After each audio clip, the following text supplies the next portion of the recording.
All right, my name's D. Today, I'm gonna break down the prices on an LS swap. First, you got your chassis. I started off with a 5-speed New Edge Mustang.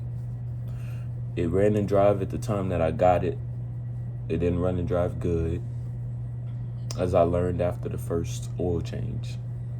I got a 5-speed New Edge Mustang. It cost me $2,500 out of pocket. Good chassis, firm chassis, no rust. Everything's taken care of. And then I went on to buy the motor. $2,500. That's what we at right now. I went on to buy the motor. I got a 5.3 LM7, fully loaded. It was paired with a 4L80. I got that for $700. But I was dead set on keeping it manual. So I got a CD009 from a 350Z for $700. The wire harness and ECU I found from a guy who previously done an LS swap on a New Edge. And the customer didn't want it because he bought a freaking Scat Pack, which was pretty dumb because the Mustang, the way it sat, would have whooped the Scat any day. But anyways, I got the wire harness and ECU from that guy for $50.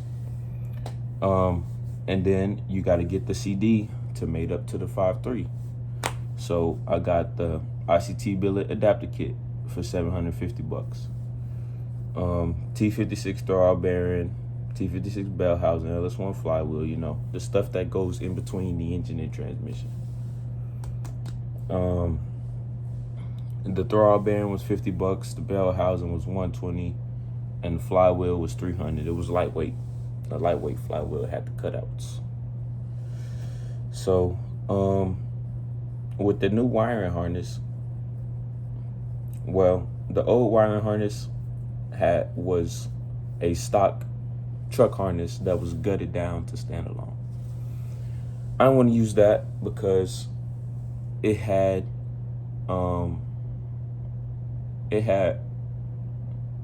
manual or automatic transmission connectors, right? So the connector was for a 4L80, and I needed a connector for a CD, right? So, but later down the line, I got a new harness for $150 that I thought made it to the CD, but it didn't. It mates to a T56. I didn't know this at the time though. But that harness took EV1 injectors, so I went out and got EV1 injectors. The injectors that come on the LS1, the injectors that come on the 2020 Mustangs. It's hard to explain them. Apparently they're E85 compatible factory injectors. But those are injectors that I had to get to run this wiring harness.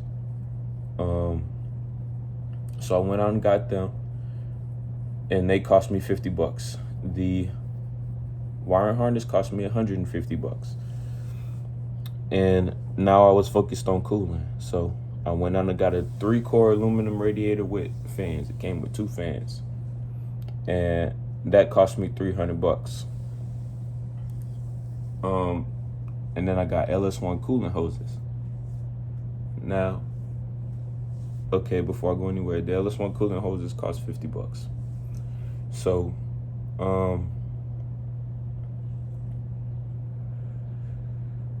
the Mustang's radiator doesn't have a fill cap on the radiator. You can only fill it through the reservoir. And I couldn't fit my reservoir under the hood with the engine in the car.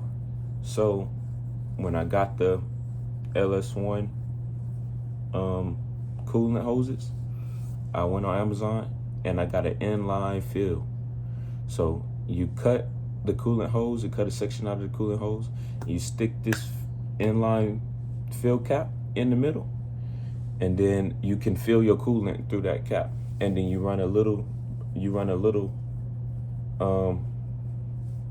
scavenger hose into a remote reservoir. If it gets hot and it needs to spit some coolant out, it can go into the reservoir. But the reservoir is not for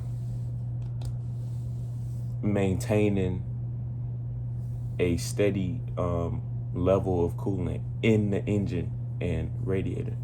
It's only in case the motor overheats and it needs to get rid of a little bit of that heat. That's the only. So that's what I got going on right now. The LS1 coolant hoses cost me $50, and then I got a BBK drop-in fuel pump for my car. So the easiest way to go about this is to try and utilize your factory fueling system, right? So I use my factory fueling system. I ordered this brand new fuel pump, like 380 liter per hour, way too much for what you need on a factory 5.3. I figured that was a good thing.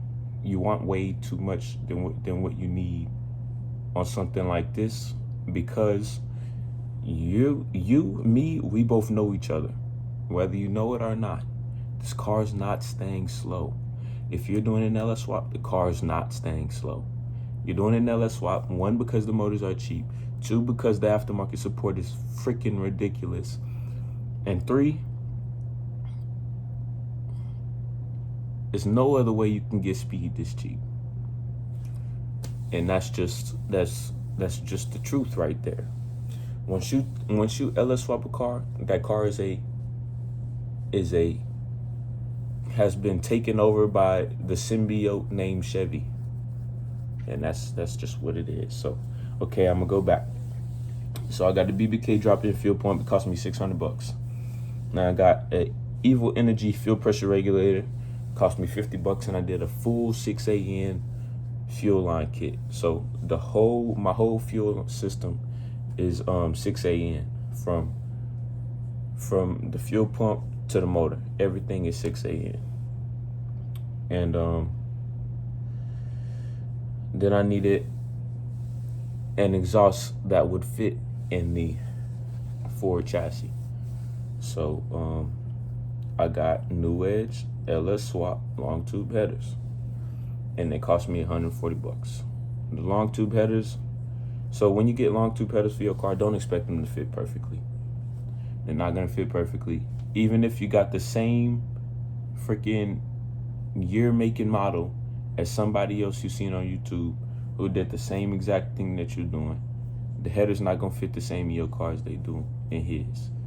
He probably had to dent them joints up to fit them in there and just didn't put it in the video. So when you go in and you put your headers in the car, put everything around the headers. So in my car, the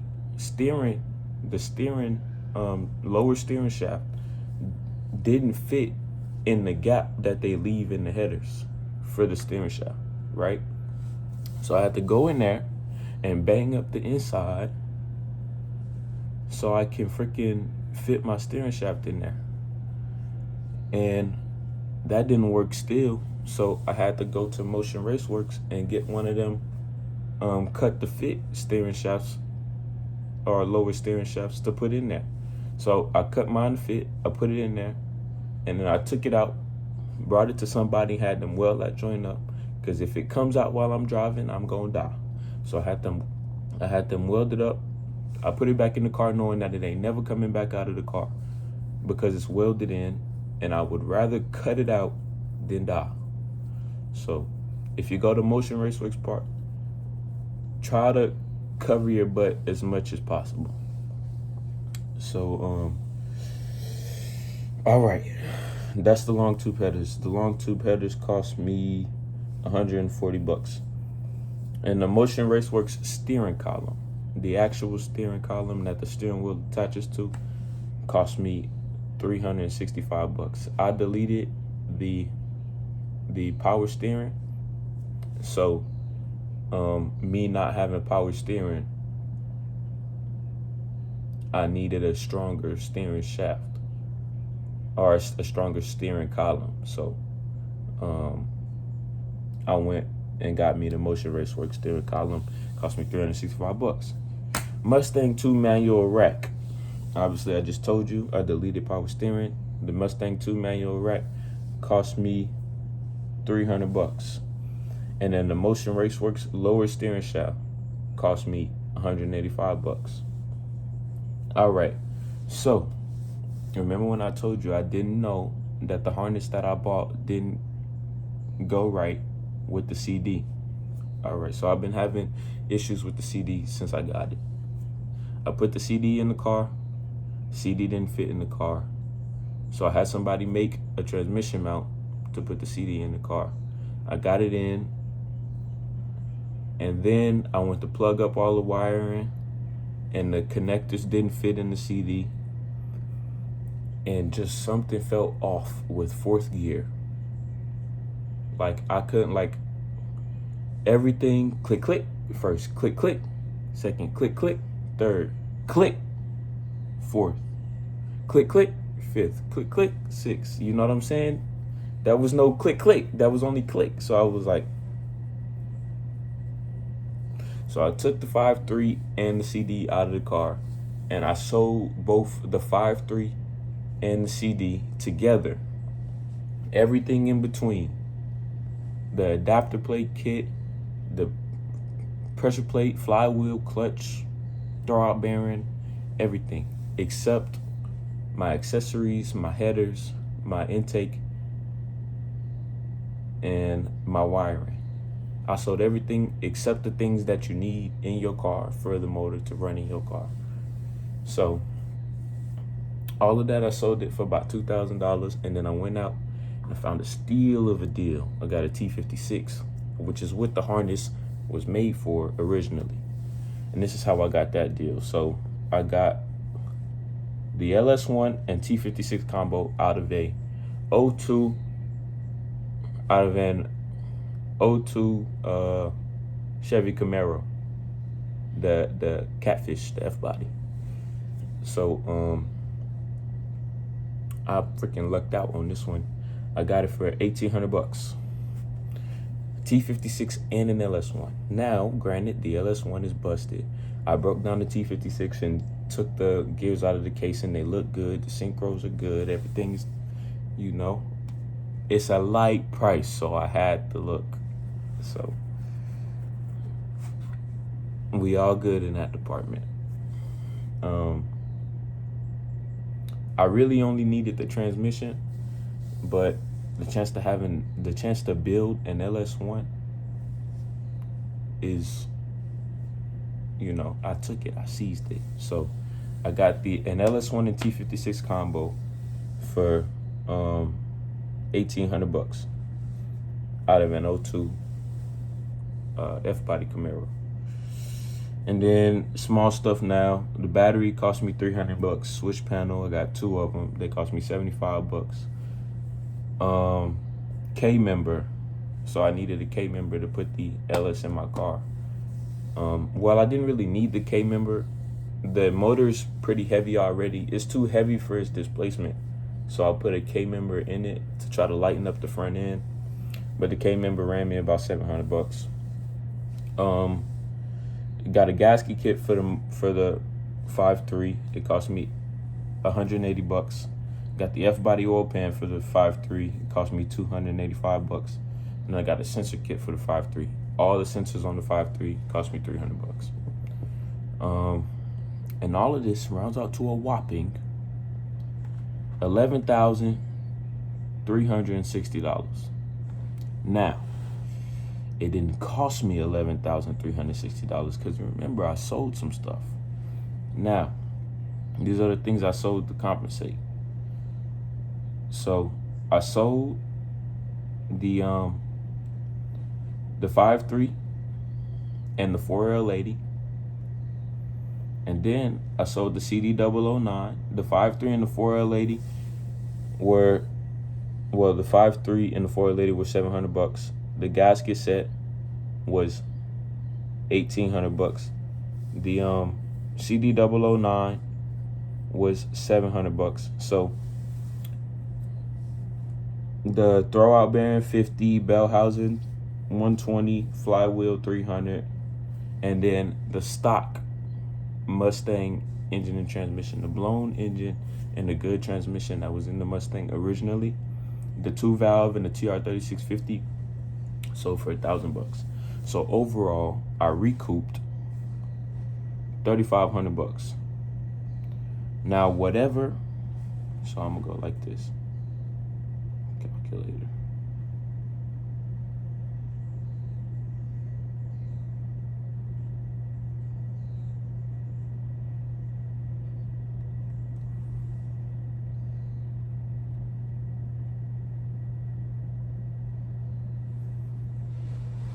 So overall, I only spent $7,860 on the LS-Swap to have a running engine, a good transmission, steering that works, everything in it except the drive shaft. So the car can drive after I put the drive shaft in the car, and I spent $7,860 in it so far. So, you know, take with that what you will. Obviously, conditions vary person to person. You may find some better deals than I found. You may be working on a different car than I'm working on. Obviously, if it's a Chevy, it's going to be a heck of a lot easier. If it's an automatic, it's going to be a heck of a lot easier. So if you're not going my route, you probably got $2,000 to $3,000 still in your pocket off of the $7,000 that I spent. If you sell the engine and transmission out of the car and you sell some parts on the side to compensate, then you should be all right. All right, y'all, have a good day.